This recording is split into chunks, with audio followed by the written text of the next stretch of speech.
Al-Ghazali, biografi dan pemikirannya. Abu Hamid Al-Ghazali dilahirkan pada pertengahan abad ke-5 Hijriah, tepatnya pada 4 tahun 450 Hijriah, di Tus, sebuah kota di Khurasan. Tidak berselang lama, ayahnya meninggal dunia. Pada masa kecil, Al-Ghazali hidup dalam kemiskinan di bawah bimbingan seorang sufi yang kelak memasukkannya ke salah satu sekolah penampungan anak-anak tidak mampu yang memberikan jaminan kebutuhan hidup. Di tanah kelahirannya, Tus, Al-Ghazali belajar sejumlah ilmu pengetahuan. Setelah itu, ia pergi ke Jurjan, lalu ke Naisabur pada saat Imam Haramain, cahaya agama, Al-Juwaini menjabat sebagai kepala madrasah Nizamiyah.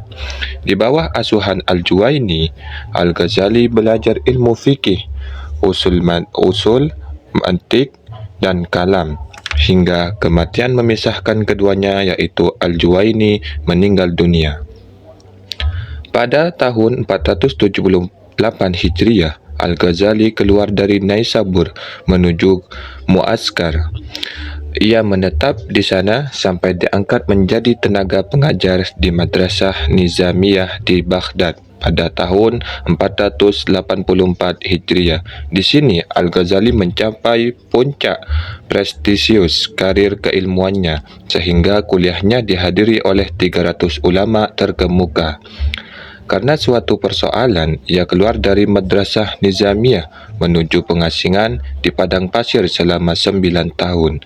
Dalam rentang waktu itu, ia berkunjung ke Syam, Hijaz, dan Mesir, kemudian kembali ke Naisabur. Setelah itu, ia kembali lagi ke Tus hingga menghembuskan nafas terakhirnya pada 14 Jumadil Akhir tahun 505 Hijriah. Al-Ghazali pergi meninggalkan alam fana ini, namun seolah-olah mengatakan ungkapan senada dengan yang pernah dilontarkan oleh Francis Bacon, filsuf Inggris. Aku menghadapkan rohku ke haribaan Tuhan, meski jasadku dikubur dalam tanah. Namun, aku akan bangkit bersama namaku pada generasi-generasi mendatang serta pada seluruh umat manusia. Al-Ghazali hadir saat dunia Islam diselimuti oleh silang pendapat dan pertentangan. Masing-masing kelompok, aliran, dan faksi mengklaim diri mereka sebagai yang paling benar. Masing-masing kelompok bangga dengan anutannya sendiri. Jika pandangan aliran-aliran yang ada tidak mungkin semuanya benar kerana masing-masing berseberangan secara diametral, dan pula kerana adanya sabda Nabi Muhammad SAW yang menyatakan, umatku akan terpecah-pecah menjadi 73 golongan, yang selamat darinya adalah satu golongan. Dan jika Al-Ghazali amat besar perhatiannya terhadap keselamatan di akhirat dan juga sangat khawatir terhadap buruknya siksaan serta jeleknya tempat kembali, lalu apa yang akan dia lakukan? Tak diragukan bahawa mengikuti satu golongan tertentu tanpa melakukan penelitian mendalam adalah tindakan serampangan dan merupakan sikap taklid. Sementara kemantapan hati menuntut kajian yang lebih jauh dan mendalam disertai kritisisme yang tajam dan benar, sebab persoalannya menyangkut kebahagiaan abadi atau penderitaan tanpa akhir. Inilah yang dilakukan Al-Ghazali. Ia menegaskan perbedaan manusia mengenai agama, aliran dan keragaman para imam mazhab adalah samudera yang sangat dalam yang telah menenggelamkan banyak orang dan hanya sedikit orang yang bisa selamat. Sejak memasuki usia balik dalam gejolak muda, saya telah melompat ke kedalaman samudera ini. Saya berenang seperti seorang pemberani, bukan seperti pengecut, menyelam dan memasuki setiap ruangannya yang diselimuti kegelapan. Lalu saya meneliti berbagai persoalan dan kerumitan, serta menggali problema akidah setiap aliran dan menyingkap rahasia setiap kelompok dan mazhab. Semuanya dilakukan dalam upaya berupaya membedakan secara gamblang antara yang menyuarakan kebenaran dan kebatilan, antara penyebar ajaran yang asli dan yang palsu. Saya menyelami doktrin kaum Batiniah karena tertarik untuk menyingkap kedalaman aspek batinnya. Saya mendalami doktrin Zahiriyah untuk mengukur kemampuan pandangannya yang berdasar pada aspek lahir. Saya tidak mengarungi filsafat kecuali karena saya ingin mengetahui hakikat kebenaran filosofisnya. Saya merambah dunia teologi dalam kurung kalam tutup kurung karena ingin tahu puncak kecanggihan logika dan pola-pola debat yang digunakannya. Saya memasuki dunia tasawuf karena ingin tahu rahasia kesufian. Saya mencermati para ahli ibadah karena ingin melihat apa yang mereka peroleh dari ibadah yang mereka lakukan.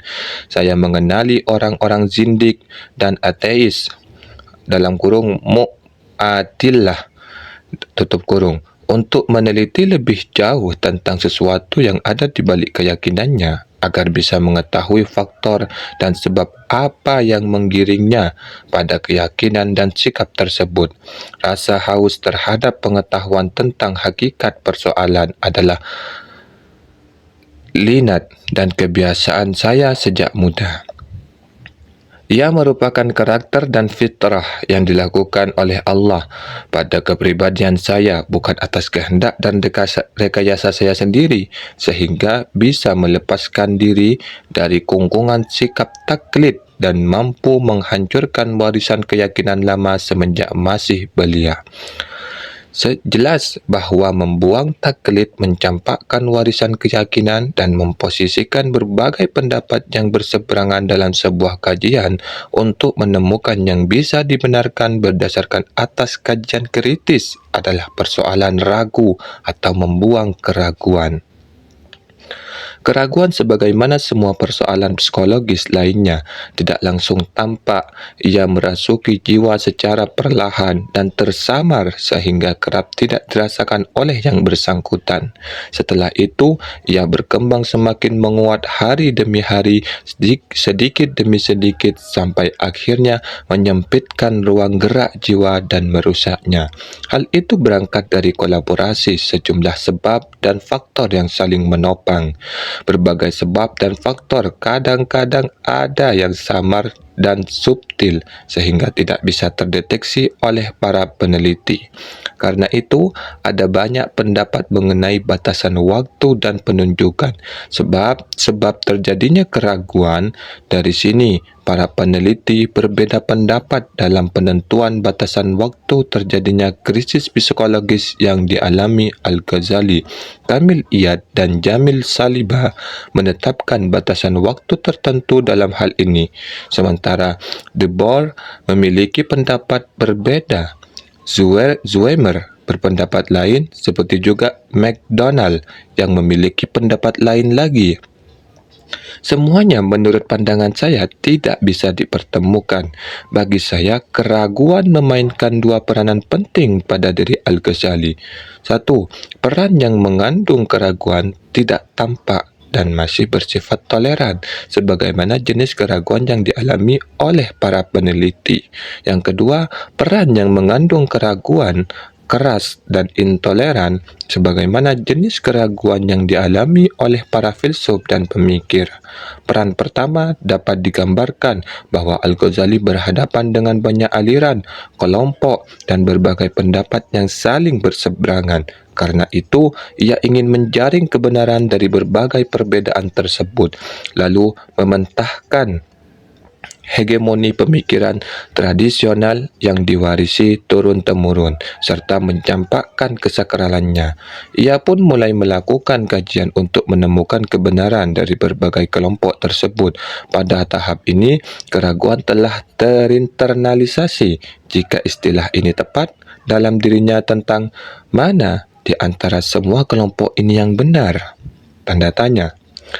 Al-Ghazali segera melakukan investigasi dalam pencarian kebenarannya dengan menggunakan perangkat akal, indera, makna zahir, Al-Quran dan hadis, serta disiplin-disiplin lain untuk kepentingan pembuktian yang banyak dikenal pada masa itu. Al-Ghazali merasakan benturan antar dalil yang ada, sebagaimana yang diceritakan dalam karyanya Jawahir Al-Quran. Dalam karya ini, Al-Ghazali bercerita tentang suatu masyarakat. Menurut mereka, terjadi kontradiksi antar semua zahir dalil, sehingga mereka sesat dan menyesatkan. Kemudian, Al-Ghazali juga bercerita tentang dirinya. Kami tidak menilai hal tersebut sebagai sesuatu yang mustahil, sebab kami pun pernah tergelincir ke dalam jurang kesesatan ini. Pertentangan antar dalil merupakan sesuatu yang alami, sebab tingkat kekuatan dan kelemahan serta level kebenaran dan kesalahannya tidak tunggal. Maka, Al-Ghazali harus mengarahkan perhatiannya pada dalil-dalil tersebut untuk mengkaji kebenarannya sebagai langkah pertama, lalu menggunakannya untuk mengkaji kebenaran sebagai langkah kedua. Al-Ghazali mengkaji dalil-dalil tersebut di bawah terang cahaya al-ilmu al-yaqin, al-ilm al-yaqini, pengetahuan yang diyakini kebenarannya, sebagai pengetahuan yang didambakan dan yang dapat menyingkap objek pengetahuan sehingga tidak lagi menyisakan keraguan, tidak lagi mengusung kemungkinan kesalahan, dan tidak memberikan ruang dalam jiwa untuk mengetahui berdasarkan perkiraan. Bahkan jaminan keamanan dari kesalahan seharusnya diiringi oleh keyakinan yang andai pun ada orang yang membantah dengan menunjukkan kesalahannya, misalnya dengan mengubah batu menjadi emas dan tongkat menjadi ular, maka hal itu tidak akan menggiring pada keraguan dan pengingkaran atas keyakinan semula. Sesungguhnya, ketika saya tahu bahawa 10 lebih banyak daripada 3, lalu ada yang membantah dan menyatakan bahawa 3 lebih banyak daripada 10 dengan bukti bahawa dia bisa mengubah tongkat menjadi ular dan membalik 3 menjadi lebih banyak daripada 10. Hal itu tidak akan membuat saya menjadi ragu terhadap keyakinan saya semula. Hal itu hanya akan melahirkan rasa takjub saya atas kemampuan orang tersebut tanpa harus menyebabkan keraguan terhadap apa yang telah saya ketahui. Kemudian saya tahu bahawa semua yang tidak saya ketahui dengan secara seperti ini dan tidak saya yakini seperti keyakinan seperti ini dalam kurung seperti 10 lebih banyak daripada 3 tutup kurung adalah pengetahuan yang tidak bisa sepenuhnya dipercaya dan tidak bisa memberi jaminan kebenaran. Semua ilmu yang tidak bisa memberikan jaminan keamanan dari kesalahan adalah bukan al-ilm al-yaqini. Jika seperti ini, pengetahuan yang benar versi Al-Ghazali, maka standar dalam kurung mizan tutup kurung yang benar adalah standar yang bisa mengantar pada kebenaran tersebut. Jelas bahawa selama keinginan seperti ini terus menguat dan tetap menuntut model kepercayaan dan kekokohan yang tinggi, ia harus menetapkan akal dan indera saja dengan membuang perangkat yang lainnya. Karena bagi Al-Ghazali selain akal dan indera tidak mungkin bisa mewujudkan apa yang diharapkannya. Inilah yang ada dalam pikiran Al-Ghazali. Hanya saja, Al-Ghazali juga belum merasa puas terhadap akal dan indera tanpa melakukan pengujian yang teliti untuk mencari kejelasan apakah dalam kapasitas keduanya terhadap kemampuan yang dapat mewujudkan keyakinan yang ia harapkan. Jiwanya mulai meragukan kedua perangkat tersebut dan menyatakan tentang keraguan yang berkepanjangan, berujung pada kondisi di mana jiwa saya tidak bisa menyerahkan jaminan keamanan terhadap indera. Dari mana keyakinan bisa timbul dengan indera? Padahal indera terkuat adalah penglihatan, sementara ia bisa melihat bayang-bayang dan menganggapnya tetap tanpa gerak serta menetapkan tidak adanya gerak pada bayang-bayang. Namun berdasarkan eksperimen dan penyaksian setelah beberapa saat, terbukti bahwa sebenarnya bayang-bayang itu bergerak. Ia hanya tidak bergerak secara simultan. Ia bergerak sangat perlahan, sedikit demi sedikit sehingga tidak bisa dinilai sebagai sesuatu yang diam. Indera penglihatan juga melihat bintang-bintang. Ia melihatnya sebagai sesuatu yang kecil seukuran uang dinar. Namun kemudian bukti-bukti astronomis menunjukkan bahwa ia berukuran lebih besar daripada bumi. Kasus benda indrawi tersebut dan yang sejenisnya ditetapkan oleh hakim indra dengan keputusannya, tapi dibantah oleh hakim akal dengan koreksi yang tidak mungkin ditolak. Kepercayaan Al-Ghazali terhadap indra pupus sudah, sehingga yang tersisa hanyalah akal, dan ia pun harus mengujinya. Indra berkata, dengan apa kamu menjamin bahwa kepercayaanmu terhadap akal sama seperti kepercayaanmu terhadap indra? Sebelumnya kamu percaya pada saya, dalam kurung indra. Lalu datang hakim akal dan ia mendustakan saya. Seandainya tidak ada hakim akal, tentu kamu akan tetap mempercayai saya. Bisa saja di balik kemampuan akal terdapat hakim lain ketika terungkap kebohongan akal dalam kesimpulannya, seperti hakim akal muncul dan mendustakan indra dengan ketetapannya. Ketidaktahuan terhadap adanya hakim yang lain itu bukan berarti bahwa ia mustahil ada. Untuk menjawab hal tersebut, jiwa terdiam sejenak. Kerumitannya semakin menguat dengan masuknya persoalan mimpi. Jiwa berkata, apa kamu tidak tahu bahwa kamu meyakini segala sesuatu di alam mimpi, sementara kamu sebenarnya berada dalam dunia imajiner? Kamu meyakininya sebagai sesuatu yang benar-benar ada dan tetap. Saat itu kamu tidak ragu sama sekali. Kemudian setelah kamu terbangun, kamu tahu bahwa semua yang kamu lihat di alam mimpi hanyalah imajinasi, bukan berdasar realitas. Dengan apa kamu bisa menjamin kebenaran atas semua yang kamu yakini dalam keadaan sadarmu?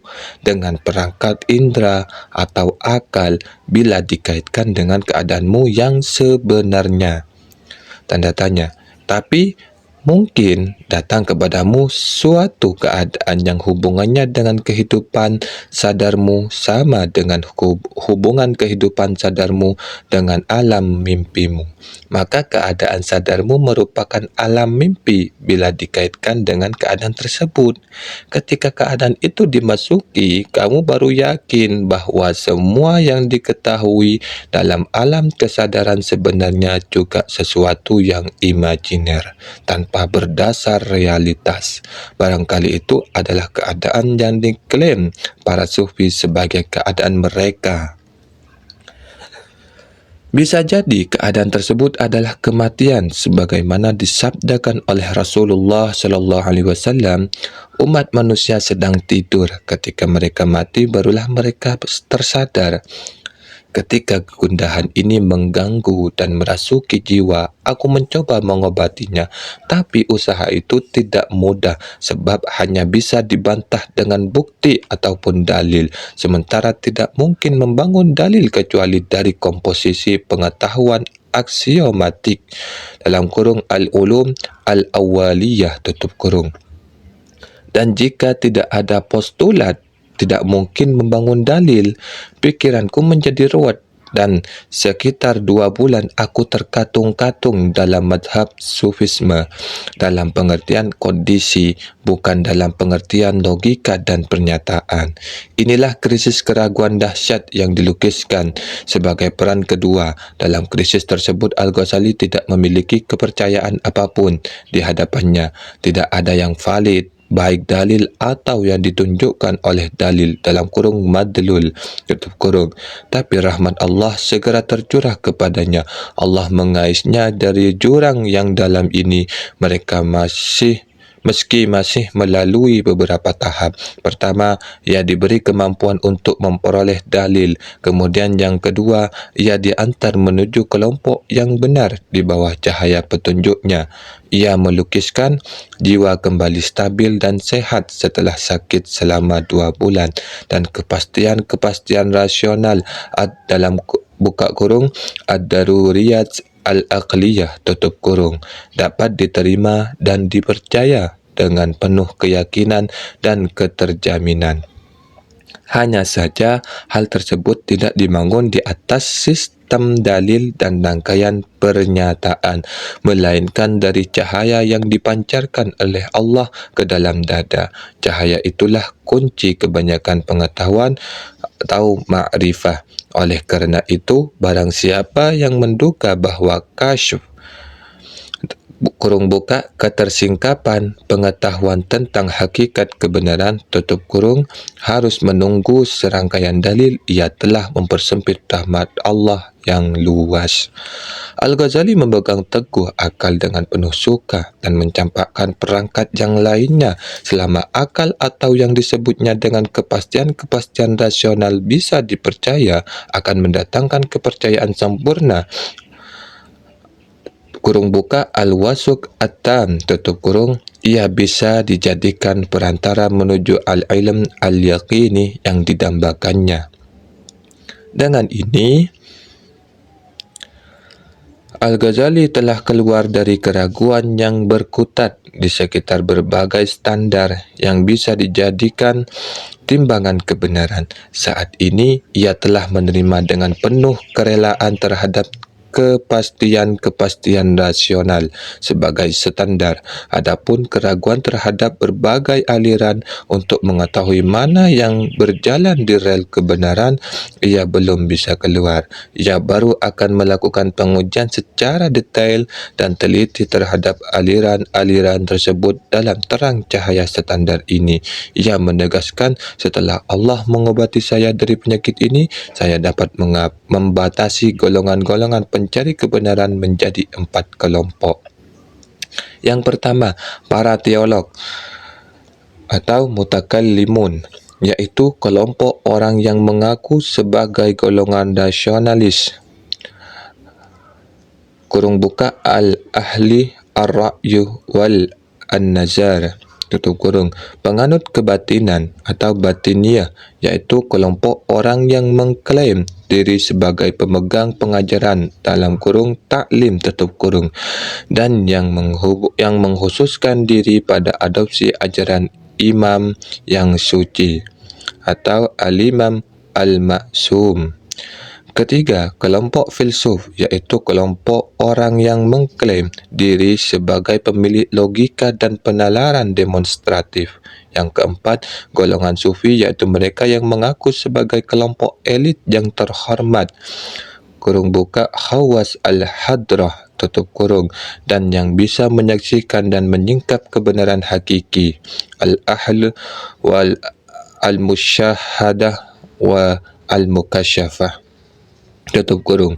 Kemudian saya mulai mengkaji ilmu kalam dengan membedah karya para tokoh terkemuka disiplin ilmu tersebut.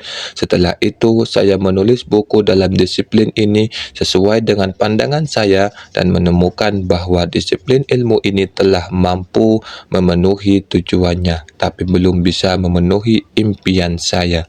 Tujuan ilmu kalam seperti dikatakan Al-Ghazali adalah menjaga akidah umat yang tumbuh sebagai Muslim dan mengambil akidahnya dari Al-Quran dan Sunnah, dari berbagai keraguan yang bertebaran di sekitarnya dan dari penyakit yang bisa menyerangnya, sementara kehadirannya sebagai rumusan akidah Islam untuk orang-orang yang tidak dibesarkan dalam lingkungan Islam dan belum beriman terhadapnya, belum menjadi perhatian dan orientasi dari ilmu kalam.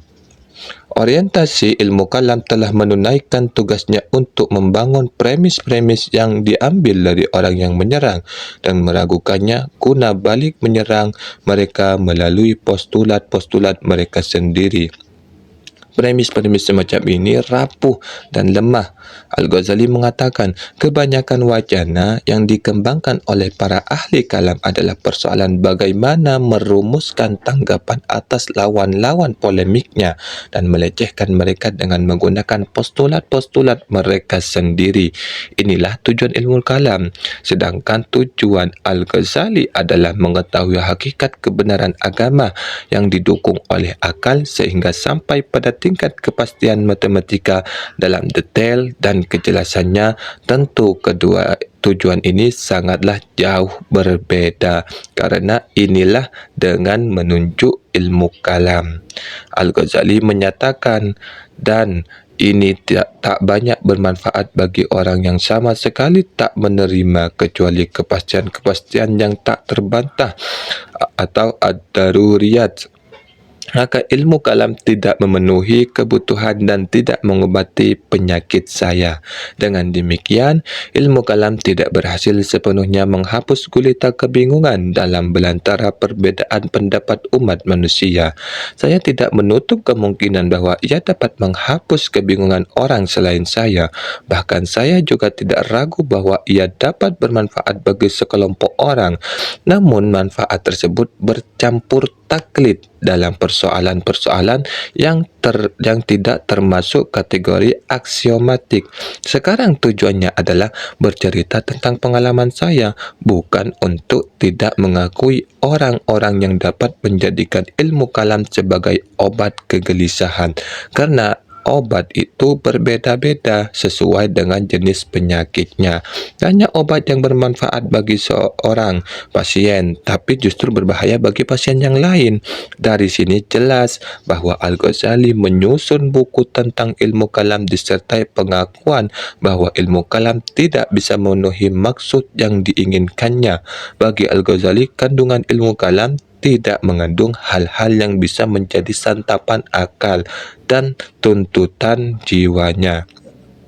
Di sini beralasan kiranya bagi saya untuk memberikan nasihat tulus kepada mereka yang mendasarkan kajian dan penelitiannya pada warisan para ulama masa lampau, sebab tidak sepatutnya mereka bersandar kepada pendapat seseorang hanya karena dia menyebutkan dalam karyanya, tapi seharusnya ia mengetahui lebih dahulu terhadap kondisi yang mengitari pengarangnya ketika menulis karya yang sedang mereka kutip. Apakah ia menulis karyanya untuk dirinya atau untuk orang lain, atau juga faktor apa yang mengaruhinya untuk menulis. Setelah itu, Al-Ghazali mengalihkan perhatiannya kepada para filsuf untuk melakukan pengujiannya ini. Para filsuf adalah orang-orang yang bersandar pada akal dalam perilaku kehidupan praktisnya. Al-Ghazali melihat kajian mereka yang menampilkan tema-tema akidah, terutama pada upaya rasional mereka, bisa mendapatkan sesuatu yang bisa memastikan validitas doktrin yang mereka anut. Tapi Al-Ghazali justru mendapatkan banyak sekali kontroversi di dalamnya. Aristoteles menolak semua ajaran para tokoh sebelumnya, hingga gurunya sendiri yang disebut Plato ilahi, kurung buka Aflatun al-ilahi, tutup kurung. Kemudian ia memberi klarifikasi atas perbedaannya dengan sang guru dengan mengatakan Plato benar dan kebenarannya juga benar, tapi kebenaran lebih benar daripadanya. Kami mengutip cerita ini sebatas untuk memberitahukan bahwa menurut para filsuf sendiri tak ada yang ajeg dan sempurna dalam mazhab pemikiran mereka. Mereka semua menetapkan sesuatu kesimpulan berdasarkan hipotesis dan estimasi tanpa ada pemastian dan keyakinan. Al-Ghazali segera menyadari bahwa menggiring akal menuju kepentingan ini berarti pemaksaan terhadap akal atas sesuatu yang berada di luar kemampuan dirinya. Ia juga menyadari bahwa cara akal memahami persoalan matematika tidak bisa diterapkan pada persoalan ketuhanan. Al-Ghazali menyatakan, kami menjelaskan bahwa apa yang mereka syaratkan dalam validitas materi, analogi di dalam bagian demonstrasi, dalam logika, dan apa yang mereka syaratkan dalam bentuknya di dalam kitab analogi, seperti apa yang mereka tetapkan dari bagian-bagian dalam isagoge dan kategoria, yang merupakan bagian dari logika dan premis-premisnya.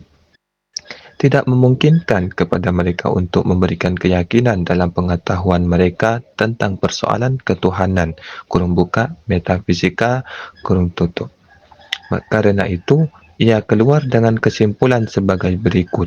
Mana orang yang mengklaim bahwa argumen metafisik menurut para filsuf bersifat pasti, kurung buka eksak, tutup kurung seperti ilmu-ilmu alam, selama argumen-argumen metafisik yang dibangun oleh para filsuf tidak mencapai tingkat kejelasan matematis yang disyaratkan oleh Al-Ghazali, maka mau tidak mau ia harus cuci tangan dari argumen tersebut. Al-Ghazali telah menulis buku yang berisi kritik dan penolakan terhadap pandangan para filsuf, dan diduga kuat bahwa buku Tahafut al-Falasifah ditulis pada masa ini. Lalu, Al-Ghazali mencurahkan perhatiannya pada kelompok taklimiyah yang mengatakan sungguhnya akal tidak bisa dijamin aman dari kesalahan, maka tidak bisa dibenarkan mengambil hakikat ajaran agama darinya. Atas keputusan ini, Al-Ghazali berhenti melakukan pengujian terhadap para filsuf. Dengan demikian, mereka sepakat dalam titik ini, lalu dari mana mereka akan mengambil ajaran-ajaran agama dalam kemasan yang meyakinkan? Mereka mengambilnya dari sang iman yang suci, kurung buka al-iman al-ma'sum, tutup kurung, yang memperolehnya dari Allah melalui perantara Nabi. Al-Ghazali tertarik dengan figur imam ini dan terhadap apa yang dibawa melalui caranya sendiri. Namun di manakah sang imam tersebut? Al-Ghazali lama melacaknya tapi tak berhasil menemukannya. Dengan begitu, jelas bahwa orang-orang dalam kelompok ini telah tertipu dan sang imam tidak ada dalam dunia real. Karena itu, ia pun kembali dengan tangan hampa setelah menulis banyak karya yang menentang aliran ini. Ia melancarkan kritik dan bantahannya seperti yang ia ungkapkan. Kelompok yang keempat masih tersisa. Masih ada kelompok tasawuf yang menyatakan kemampuannya menyingkap tirai, melihat dan berhubungan langsung dengan alam malakut, mengambil pengetahuan langsung darinya, serta bisa mengetahui laul al-mahfud berikut rahasia yang dikandungnya. Tapi, bagaimana cara menyingkap dan menyaksikan langsung, kurung buka muayyanah, tutup kurung tersebut? Para ahli tasawuf menjawab bahwa hal itu dapat dicapai dengan ilmu dan amal. Waktu-waktu berlalu di mana Al-Ghazali meminta penjelasan kepada para ahli tasawuf dan mengadaptasi jiwanya sehingga mengantarkannya pada sikap meninggalkan popularitas yang disandangnya, keadaan serba tertata yang sepi dari kesusahan hidup dan jaminan perlindungan yang terjaga dari ancaman musuh. Ia keluar dengan nona murung di mukanya menuju gurun. Suatu ketika ia bertolak ke Syam, namun pada saat yang lain ia mengunjungi Hijaz, lalu ke Mesir. Semua itu dalam rangka melarikan jiwanya dari khalayak, menarik diri kembali pada kesepian dan menerapkan apa yang diisyaratkan oleh para ahli tasawuf. Mereka berkata bahwa prinsip jalan hidup mereka yaitu memutuskan hubungan hati dengan dunia dengan menyingkir dari tempat penuh tipuan menuju tempat keabadian serta menerima inti himmah kepada Allah. Itu tidak akan terwujud sempurna kecuali berpaling dari harta dan kedudukan, lari dari kesibukan dan hubungan duniawi. Bahkan hatinya menganggap sama antara ada dan tiadanya segala sesuatu, termasuk kesempurnaan. Cara mereka juga adalah seperti yang disebutkan Al-Ghazali. Menyendiri dalam zawiyah, kurung buka ruang eksklusif di dalam masjid, kurung tutup, dengan membatasi dirinya pada ibadah wajib dan sunnah, duduk dengan hati yang hampa, dengan himmah yang terkumpul, dan berkonsentrasi dengan zikir kepada Allah. Hal itu dapat dilakukan dengan terlebih dahulu membiasakan lisan untuk berzikir kepada Allah sehingga tak henti-hentinya mengucapkan Allah, Allah yang disertai dengan penghadiran hati.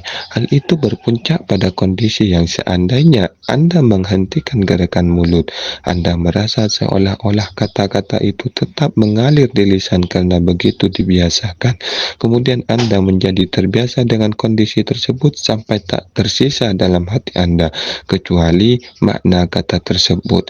Anda akan memasuki kondisi di mana dalam hati Anda tak terbesit lagi huruf-huruf pada ungkapan dan bentuk kata, melainkan yang tersisa hanya makna semata yang hadir dalam hati Anda secara konsisten dan terus-menerus.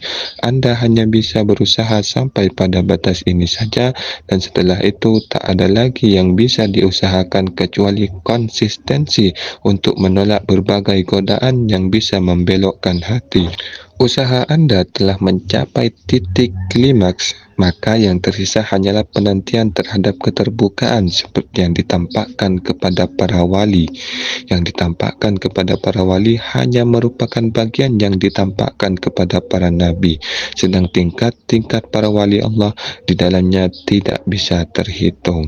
Inilah metode sufistik. Dalam hal ini, persoalan metode sufistik hanya kembali pada penyucian murni, tathir mahdi dari segala yang ada di sekitar, pemurnian, tasfiyah dan kecerahan, jala, kemudian persiapan, istidad dan penantian, intizar. Penjelasan lebih lanjut dari hal tersebut adalah bahawa jika hati telah suci dari kotoran kemaksiatan dan membuatnya mengkilap dengan ketaatan, maka permukaannya akan terangkat dan apa yang dikehendaki Allah akan memantul dari Lauhul Mahfuz. Pengetahuan inilah yang disebut ilmu ladunni, istilah yang diambil dari firman-Nya, dan kami mendatangkan kepadanya akan pengetahuan dari sisi kami. Para ahli tasawuf menafsirkan rezeki dalam firman Allah, dan barang siapa yang bertakwa kepada Allah, maka Allah akan menjadikan untuknya jalan keluar dan memberinya rezeki tanpa diduga-duga dengan mendapat pengetahuan tanpa belajar.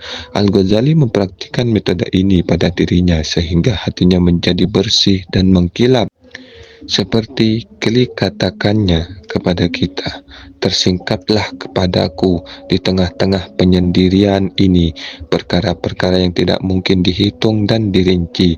Kadar yang bisa saya sebutkan untuk dipahami bahawa saya tahu secara meyakinkan kalau kaum sufi adalah orang-orang yang berada di jalan Allah secara khusus. Jalan mereka adalah jalan yang terbaik, cara mereka adalah cara yang paling benar, akhlak mereka adalah akhlak yang tersuci. Bahkan jika pikiran para cendekiawan, hikmah para ahli hikmah, dan pengetahuan para ulama yang mengetahui rahasia-rahasia syariat dikumpulkan untuk mengubah jalan dan akhlak kaum sufi serta menggantinya dengan yang lebih baik, mereka tidak akan menemukan jalan untuk itu, karena semua gerak dan diam mereka pada lahir dan batinnya teradopsi dari lentera kenabian, padahal tidak ada cahaya di muka bumi yang melebihi terang cahaya kenabian. Sesungguhnya pada waktu sadar mereka menyaksikan para malaikat dan roh-roh para nabi sekaligus mendengar suara mereka.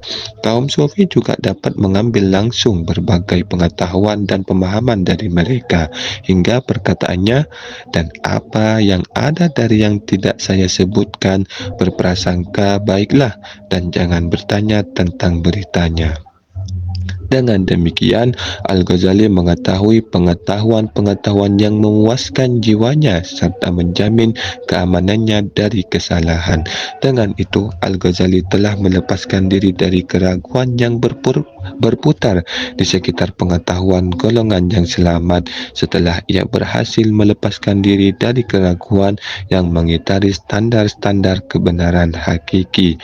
Sejak saat itu, pasca krisis psikologis, kita bisa menggunakan karya-karyanya untuk menjadi sumber acuan yang memberikan gambaran, pemikiran dan teori-teorinya. Adapun sebelumnya tidak bisa.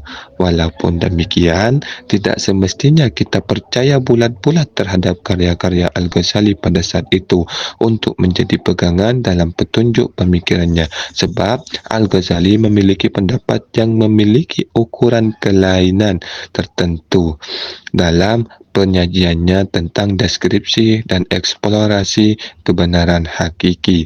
Hal itu dapat dipahami dari kenyataan bahwa Al-Ghazali melihat umat manusia memiliki perbedaan kapasitas dan kemampuan yang berbeda-beda. Sementara agama dalam pandangan Al-Ghazali adalah mudah dan toleran. Dia tidak mungkin memposisikan seluruh umat manusia dalam kelas yang sama, sementara mereka memiliki perbedaan kapasitas dan kemampuan.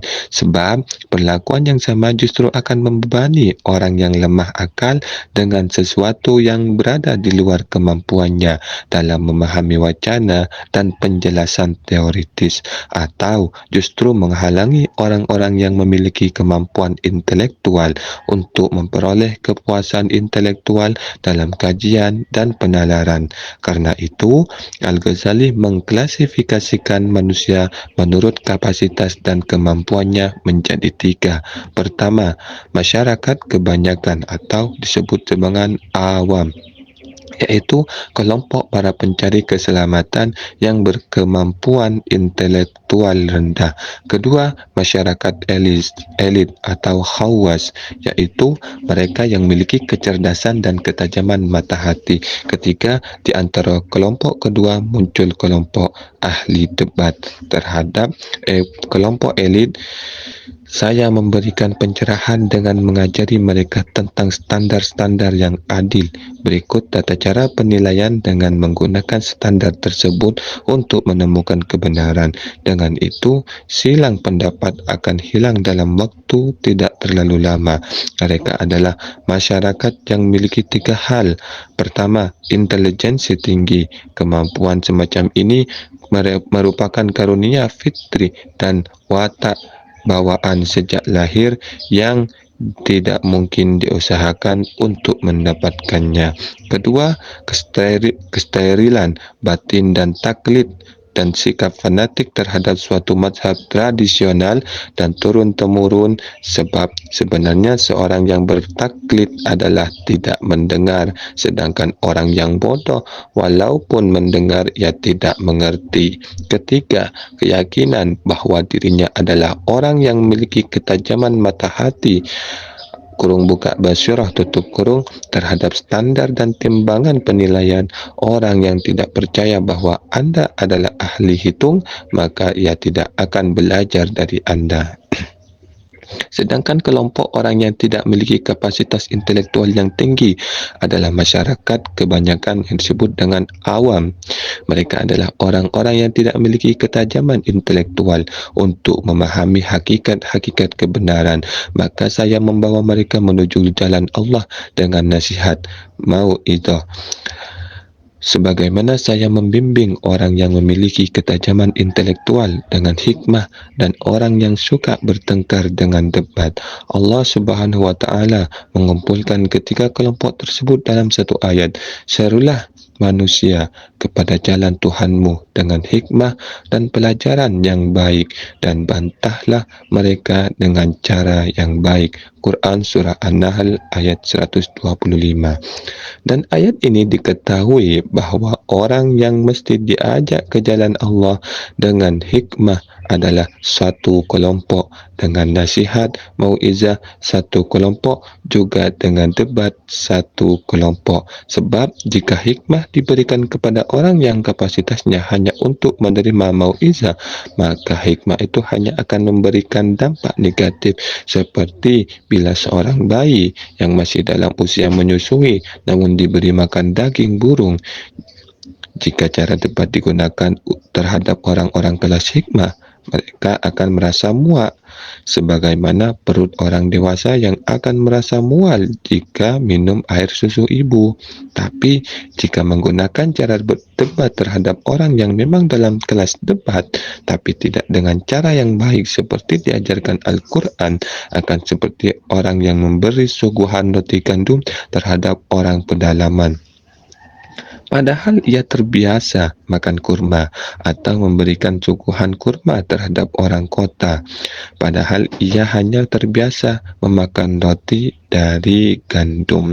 Adapun kelompok yang tergolong barisan pendebat, mereka lebih tinggi dari kelas masyarakat kebanyakan, tapi kecerdasannya kurang, sebab meskipun secara fitrah sempurna, tapi di dalam batin mereka terdapat noda dan resistensi, terdapat fanatisme dan taklid. Inilah yang menghalangi mereka untuk meraih kebenaran.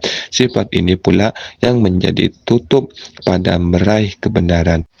Sifat ini pula yang menjadi tutup pada hati mereka dan sumbatan pada telinga mereka sehingga tak bisa menemukan kebenaran. Saya mengajak mereka menuju kebenaran dengan lembut. Maksudnya saya tidak menampilkan fanatisme kepada mereka dan tidak memberikan tanggapan secara keras, tapi saya melakukannya secara partisipatif dan berdebat dengan cara terbaik. Dalam hal ini terlihat indikasi bahawa Al-Ghazali menyajikan pengetahuan dengan ragam warna kepada umat manusia. Al-Ghazali juga menunjukkan bahawa di antara manusia terdapat sekelompok orang yang tak bisa mengetahui hakikat sesuatu karena keterbatasan kemampuannya. Terhadap kelompok ini, Al-Ghazali memposisikan diri sebagai orang yang melihat syariat sebagai sesuatu yang diperintahkan kepadanya. Al-Ghazali berbicara kepada manusia sesuai dengan kapasitas intelektual mereka. Karena itu dalam berbagai karyanya ia sering mengulang ungkapan berbicaralah pada manusia sesuai dengan kemampuan akal mereka. Apakah kalian hendak mendustakan Allah dan Rasulnya? Bahkan secara eksplisit Al-Ghazali menunjukkannya dengan jelas dalam kitab Mizan Al-Amal. Ia menyatakan mazhab adalah sebutan yang mencakup 3 tingkatan makna. 1. Sesuatu yang dipegang teguh secara fanatik dalam berbagai diskusi. 2. Ajaran atau petunjuk-petunjuk yang diikuti. 3. Sesuatu yang diyakini seorang di dalam jiwa berupa teori-teori yang ia temukan. Masing-masing dari ketiganya membentuk aliran mazhab yang sempurna. Mazhab dalam pengertian pertama adalah contoh dari para leluhur dan nenek moyang. Mazhab dari guru, mazhab suatu masyarakat di mana ia tumbuh. Karena itu, ia berbeda sesuai dengan perbedaan kawasan atau negara serta sesuai dengan perbedaan guru-gurunya. Orang yang dilahirkan dalam mazhab Mileu atau Mu'tazilah, Asy'ariyah, Safawiyah atau Hanafiyah akan tertanam dalam jiwanya sejak kecil sikap fanatik membela terhadap mazhab tersebut dan melecehkan yang lain. Karenanya orang itu kemudian disebut penganut mazhab Asy'ari, penganut Mu'tazilah, penganut Syafawiyah, penganut Hanafiyah. Artinya ia berpegang teguh secara fanatik terhadapnya, yaitu membela orang-orang yang menampakkan ketidakkawanannya. Hal itu terjadi seperti dalam sikap saling membela dalam suatu kabilah. Mazhab dalam pengertian kedua adalah sesuatu yang diungkapkan dalam petunjuk dan pengajaran untuk orang-orang yang meminta penjelasan dan petunjuk. Ini tidak terbatas pada satu bentuk, namun meliputi cara yang berbeda-beda sesuai dengan perbedaan orang yang meminta petunjuk. Kurung buka mustarsyid, kurung tutup. Jika yang minta petunjuk adalah orang Turki atau India atau bahkan orang bodoh, dan diketahui bahwa kalau dia diberi penjelasan tentang Allah sebagai zat yang tidak menempati suatu tempat, bahwa ia tidak berada di dalam atau di luar alam dan tidak terkait atau terlepas dari alam, orang itu akan segera mengingkari eksistensinya sekaligus mendustakannya. Maka penjelasan yang seharusnya diberikan adalah bahwa Allah bersemayam di atas arsy. Ia merestui ibadah makhluknya dan merasa gembira dengan makhluknya serta akan memberikan balasan bagi makhluknya. Jika memungkinkan untuk menyebutkan apa yang merupakan kebenaran yang jelas, maka boleh saja itu dilakukan. Dengan demikian, mazhab dalam pengertian ini akan selalu berubah dan berbeda-beda, serta ada bersama setiap orang sesuai dengan kemungkinan pemahamannya. Mazhab dalam pengertian ketiga adalah sesuatu yang diyakini seorang secara rahasia antara dia dan Allah yang tidak biasa diketahui oleh orang lain. Dia yang bersangkutan juga tidak menceritakannya kecuali kepada orang-orang yang setara di dalam mengetahui apa yang dia ketahui, atau kepada orang yang sampai pada tingkat bisa menerima pengetahuan atau rahasia tersebut dan memahaminya. Misalnya, ia adalah seorang peminta petunjuk yang cerdas, dan seterusnya tentang penjelasan Al-Ghazali mengenai syarat-syarat yang ada dalam teks sebelumnya. Dari sini terlihat bahwa Al-Ghazali memberikan penjelasan tentang Allah kepada orang bodoh dengan penjelasan yang tidak dia berikan kepada orang pintar. Artinya, ia mendeskripsikan hakikat kebenaran dengan deskripsi yang beragam sesuai dengan perbedaan tingkat kesiapan serta kemampuan pendengarnya. Dengan demikian, sampai saat ini era ketenangan dan ketersingkapan tabir bagi Al-Ghazali mustahil memakai seluruh karyanya untuk mendeskripsikan pendapatnya dan merumuskan batasan mazhabnya.